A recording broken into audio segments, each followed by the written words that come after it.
ಇವಾಗ ಕರ್ನಾಟಕದಲ್ಲಿ 16 ಲಕ್ಷ ಎಕರೆ ಕಬ್ಬು ಬೆಳಿತಾರೆ. ಮೈ ಗಾಡ್. ಹಾ, ಏನಕ್ಕಪ್ಪ 16 ಲಕ್ಷ ಎಕರೆ ಕಬ್ಬು? Sugar factory. ಏನಕ್ಕೆ ಶುಗರು? ಹಾ, ಏನಕ್ಕೆ? ಆಯ್ತು, ಓಕೆ, ಇದ್ರಲ್ಲಿ ನೀವ್ ಹೇಳ್ಬೋದಲ್ಲ, ಕ್ಯಾಶ್ ಕ್ರಾಪ್ಸ್ ಅಂತ ಹೇಳ್ತಾರೆ, ಇದಕ್ಕೆ ಕಮರ್ಷಿಯಲ್ ಕ್ರಾಪ್ಸ್, ಕ್ಯಾಶ್ ಕ್ರಾಪ್ಸ್ ಅಂತ. ಯಾರು ಕ್ಯಾಶು?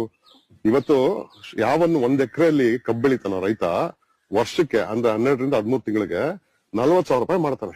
ಅವ್ನ್ ಕೂಲಿನೂ ಸೇರಿಸಿ 1 ಎಕರೆಗೆ. 1 ಎಕರೆ. ಇನ್ ಮಿಕ್ಕಿದೆಲ್ಲ ಟ್ರಾನ್ಸ್ಪೋರ್ಟ್ ಅದು ಇದೆಲ್ಲ ಹೋಗುತ್ತೆ, ಒಂದ್ 40,000 ರೂಪಾಯಿ ಕೈಗೆ ಬರುತ್ತೆ ನೆಟ್. ಶುಗರ್ ಫ್ಯಾಕ್ಟರಿ ಅವರು ದುಡ್ಡು ಮಾಡ್ತಾರೆ ಅಂತಾರೆ. ಶುಗರ್ ಫ್ಯಾಕ್ಟರಿ ಅವರು 1 ಲಕ್ಷ ಮಾಡ್ತಾರೆ 1 ಎಕರೆ ಕಬ್ಬಲ್ಲಿ. 1 ಎಕರೆ 40 ಟನ್ ಕಬ್ಬು ಬರುತ್ತೆ, ಆಯ್ತಾ, ಆವರೇಜ್ ಸರಾಸರಿ. ಯಾರ್ ಮೇಜರ್ ಕಲ್ಪ್ರಿಟ್? ಸರ್ಕಾರ ಎಷ್ಟು ಮಾಡುತ್ತೆ 1 ಎಕರೆಯಲ್ಲಿ? ಯಾರಿಗೂ ಅಂದಾಜೇ ಇಲ್ಲ. ಸರ್ಕಾರ 1 ಎಕರೆ ಕಬ್ಬಲ್ಲಿ ಕನಿಷ್ಠ ಪಕ್ಷ 30 ರಿಂದ 35 ಲಕ್ಷ ಮಾಡುತ್ತೆ. 35 ಲಕ್ಷ, ನಾಟ್ ಇದು. ಲೆಕ್ಕ ಹಾಕೊಳ್ಳಿ, 1 ಟನ್ ಕಬ್ಬಲ್ಲಿ ನೀವು rectified spirit 10.5 litres rectified spirit ಬರುತ್ತೆ.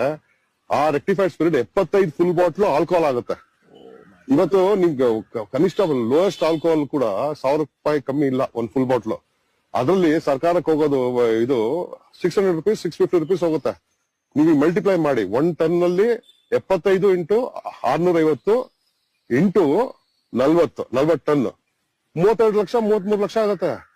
ನಾನ್ ನೋಡಿ ಇಷ್ಟೊತ್ತು ನೀವು ಸಕ್ಕರೆ